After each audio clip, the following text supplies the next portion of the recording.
El IS-2, o Josif Stalin, 2 en honor al líder soviético Josif Stalin, en inglés se le denomina JS-2 debido a que en ese idioma es traducido como Joseph Stalin, fue un tanque pesado soviético creado durante la Segunda Guerra Mundial como tanque de ruptura. Es el segundo modelo de la serie IS, su antecesor es el IS-1 y su sucesor el IS-3. El IS-2 entró en servicio a principios de 1944. Su primera acción fue en febrero de 1944 en la batalla de Korsun-Cherkasy y fue ampliamente utilizado por el Ejército Rojo durante la etapa final de la guerra. Después del fin de la Segunda Guerra Mundial siguió prestando servicio en diversos ejércitos, participando activamente en el conflicto árabe-israelí.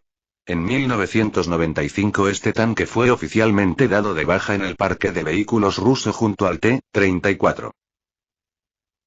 Hola gente, ¿cómo están? Espero bien, yo soy el editor y te doy la bienvenida. El día de hoy hablaremos de una nueva máquina bélica. Así que pónganse cómodos y traigan un refrigerio porque ya empezamos. Guerras. Conflictos armados. Avances tecnológicos. Dieron paso a los vehículos más icónicos, gigantes bestias de acero, que hasta hoy en día sorprenden a más de uno, vehículos que marcaron un antes y un después en los conflictos más grandes de la historia, bestias imparables y complejas. Estas son las verdaderas máquinas de guerra de la historia.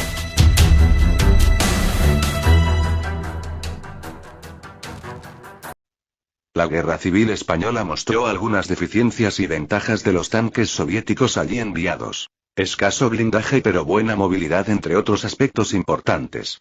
Los cañones antitanque de 37 mm podían poner fuera de combate a los T-26 sin problemas siempre y cuando se les acertara en un punto estratégico.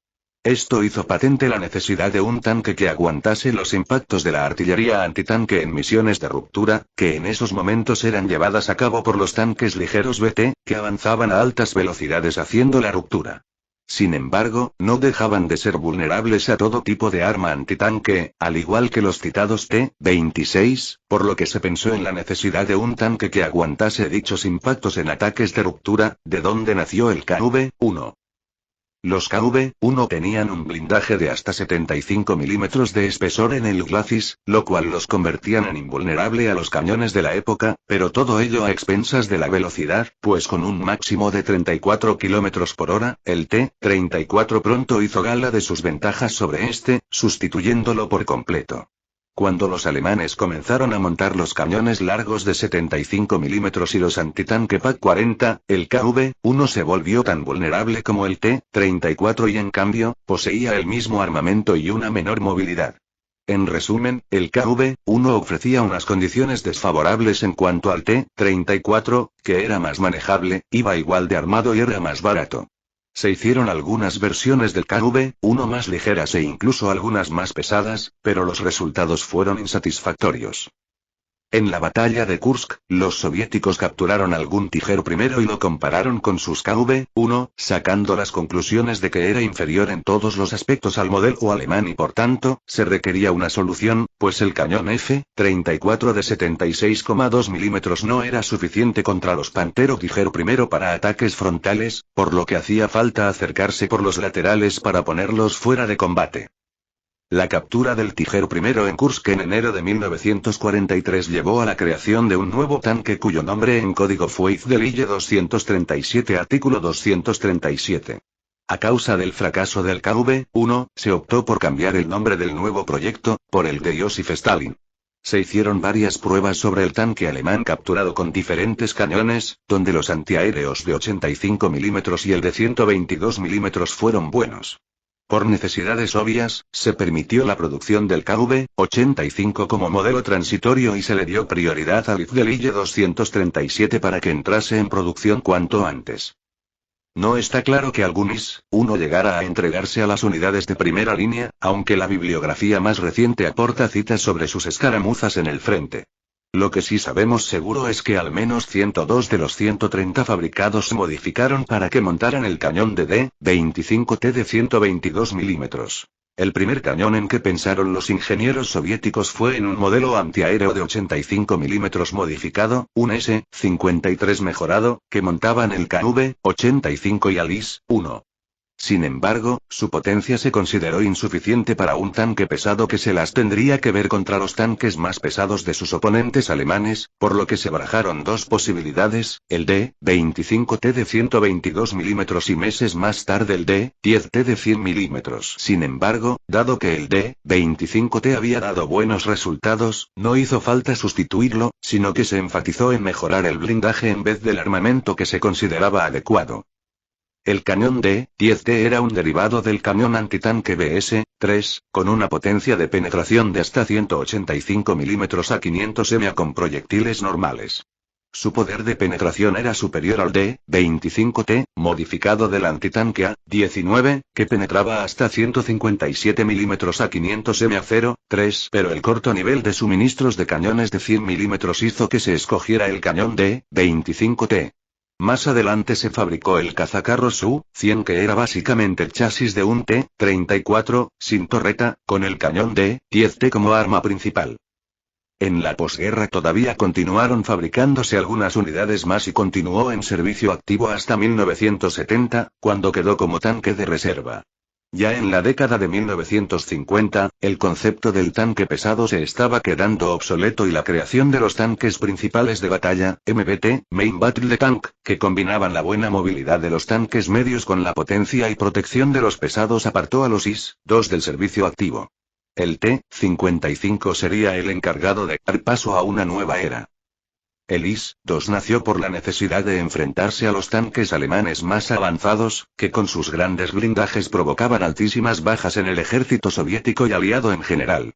El IS-2 tenía un diseño revolucionario y podía medirse con los tanques más potentes del ER. Compararlo con modelos como el Panzer IV y anteriores no sería justo debido a que como mínimo los dobla en peso. El T-34 había demostrado ser el tanque más importante, no solo por su producción, sino por sus cualidades que lo hacía un tanque capaz de lidiar con cualquier otro hasta 1942. En 1943, con la entrada del Panther en cantidades cada vez más elevadas, así como el Tiger I, se resaltó la necesidad de un cañón más potente que el F-34 del T-34, además de un tanque mejor protegido para llevar a cabo tareas de ruptura.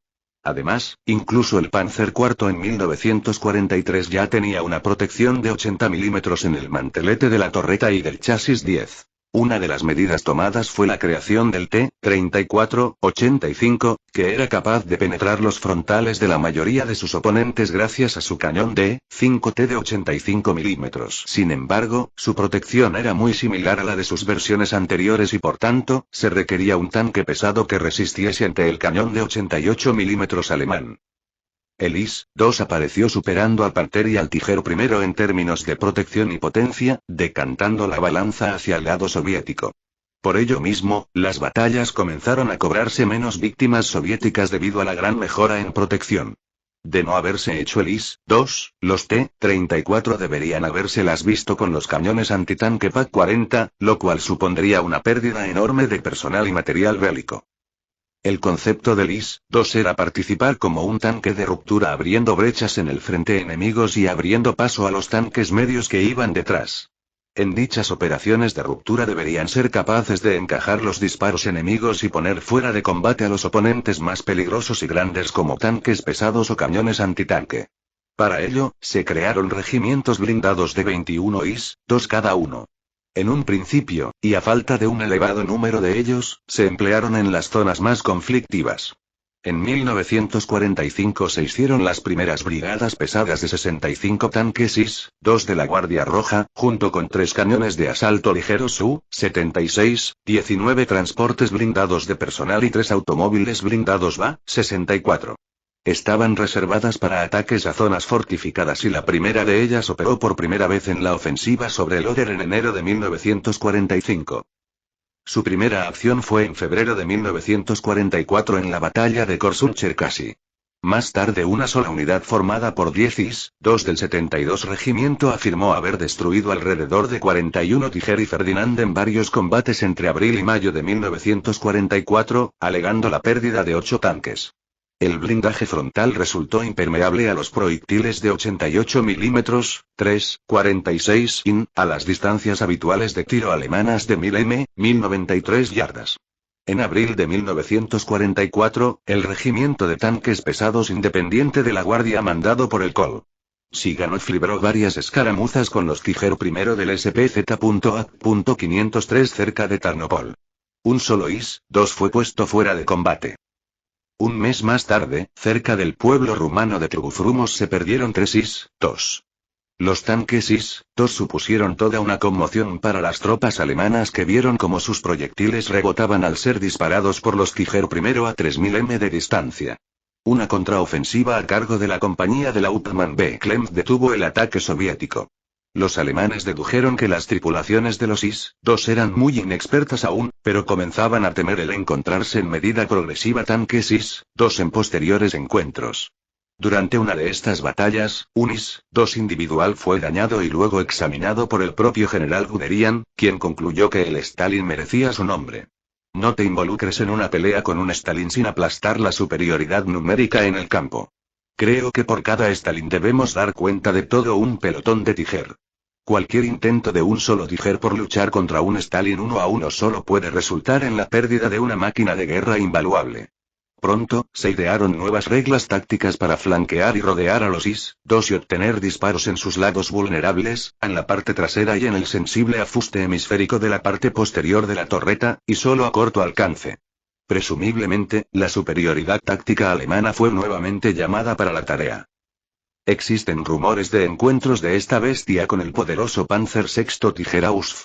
B alemán, pero parecen falsos. Esto es así debido al pequeño número de tanques de ambas clases, IS-2 y Tiger II, que se fabricaron, sobre todo en el caso alemán, y lo extremadamente amplio de los frentes en que luchaban, sobre todo el modelo alemán, que además del frente del este debía reforzar el frente del oeste y del sur. En la ofensiva de Tallin, el 31er Regimiento perdió 13 vehículos a causa de las minas y 6 a causa de lanzacohetes entre el 17 y 26 de septiembre de 1944. El 26º Regimiento de Tanques Pesados de la Guardia luchó en Tallin para cubrir 620 kilómetros, destruyendo 3 tanques enemigos, 7 baterías de artillería y 8 morteros entre el 17 y el 24 de septiembre, perdiendo 5 oficiales, 7 sargentos, 3 tanques y 10 más dañados, de los cuales 4 necesitaron ser reconstruidos. Sin embargo, parecía que la velocidad de carga del nuevo D-25T todavía era de alrededor de 20-30 segundos, durante ese tiempo un Panther aún podía disparar 6-7 proyectiles. Además, la munición todavía era engorrosa y siempre escaseó. Otros honores de batalla incluyeron el frente de Leningrado, los estados bálticos, con la liberación de Lituania y Letonia, pero la ofensiva se quedó corta en Tallin, donde el 36º Regimiento de la Guardia Independiente perdió 3 tanques y los tanques que ya estaban gastados se dañaron cuando intentaron reducir una serie de fortificaciones. El terreno áspero y pantanoso del este de Prusia no era amigable para los tanques pesados, que tenían que lidiar con un perímetro defensivo bien preparado y profundo. El 79º Regimiento sufrió mucho allí hasta octubre, pero tuvo más suerte en la batalla del río Narew. Las situaciones más complicadas tuvieron lugar en Prusia Oriental, donde se había preparado la defensa hacía ya mucho tiempo. El 81er Regimiento, durante el 16 de octubre de 1944, 6 IS-2 fueron golpeados entre 12-19 veces, 6 traspasaron el blindaje, mientras los Tiger I atacaban haciendo emboscadas desde los 800-1200 m disparando hasta que los tanques soviéticos terminaban ardiendo. Siendo reequipado, el 81er Regimiento continuó su avance con 21 tanques en buen estado. El 15 de febrero de 1945, el 8º Regimiento, formando parte de la 144 División de Fusiles, atacó al enemigo en un combate de media hora. Se perdió un IS-2, con 3 dañados, frente a 2 tanques, una batería de artillería y 4 cañones enemigos destruidos. Al día siguiente, se atacó con 16 IS-2 en Kukinen, pensando que los IS-2 podrían avanzar sin la ayuda de la división de fusiles, con lo que se perdieron 11 IS-2, 2 incendiados y 9 dañados, a causa de la falta de apoyo y una dura batalla que duró más de 3 horas entre infantería, tanques y cañones antitanque. 5 IS-2 serían perdidos y 16 dañados, la mayoría por cañones antitanque de 88 mm y Tiger I, durante los días siguientes, con 4 tanques enemigos abatidos, 4 transportes blindados de personal, 19 ametralladoras y la captura de un camión de asalto. El 80º Regimiento de la Guardia Independiente cosecharía buenos resultados. Ninguno de sus 23 IS-2 sufrieron daños irreparables, consiguiendo destruir 9 tanques y artillería autopropulsada, 11 cañones, 13 nidos de ametralladoras, 10 morteros y 12 trincheras. En Hungría, especialmente en Debrecen, el 78º Regimiento también sufrió grandes pérdidas mientras afirmaba haber destruido no menos de 6 Tiger, 30 Panther, 10 Panzer IV, 24 cañones autopropulsados y muchas posiciones defensivas en el proceso. En febrero de 1945, el 81º Regimiento luchó contra fuerzas superiores en Kukenen, después de la captura de Nemeriten. El asalto, mal apoyado y coordinado, fue repelido con grandes pérdidas. En el Vistula-Oder, en enero de 1945, el 80º Regimiento tuvo más suerte, destruyendo 19 tanques y cañones autopropulsados y muchas posiciones enemigas, profundamente clavadas en el 9º Ejército alemán. La batalla de Berlín vio decenas de IS-2 comprometidos a destruir edificios enteros gracias a sus poderosos proyectiles E. El asalto comprendió los 7º Guardias Separados, 104º, 105º y 106º Regimientos de Tanques, el 11º Regimiento 334 de la Brigada de Tanques Pesados, el 351º, 396º, 394º Regimientos de varias unidades y los regimientos 362º y 399 del Primero Ejército de Tanques de la Guardia, el 347º desde el Segundo Ejército de Tanques de la Guardia, todos parte del 1 Frente bielorruso, y los regimientos 383º y 384º del Tercero Ejército de Tanques de la Guardia, 1 Frente ucraniano.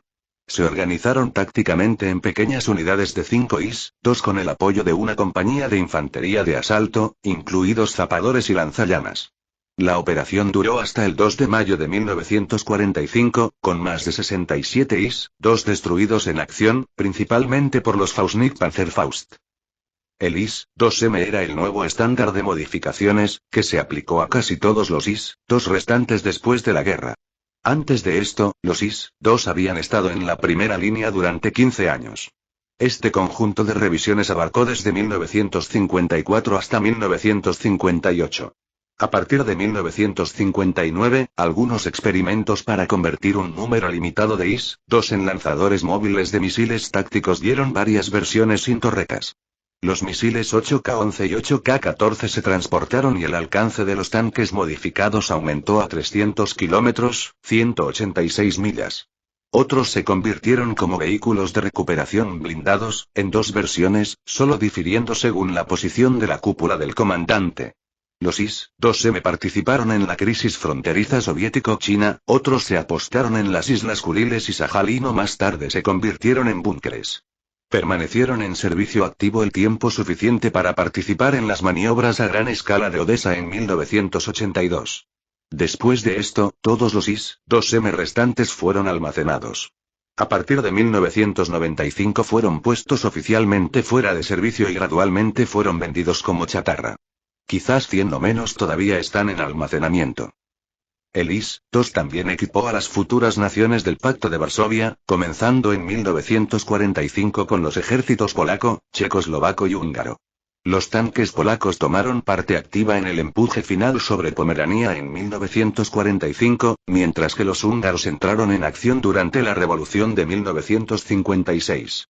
Tal vez 100 o menos, los números exactos son evasivos, también fueron enviados a los chinos en 1950. No se sabe cuántos participaron en la gran contraofensiva de Corea del Norte en el verano de 1951. Varios también fueron enviados a los norvietnamitas, luchando contra las fuerzas coloniales francesas. En Corea, de acuerdo con los datos de las acciones estadounidenses, los combates involucraron a 4 regimientos de tanques separados tripulados por voluntarios chinos, cada uno de los cuales tenía 3 compañías de T-34, 85 y una de IS-2.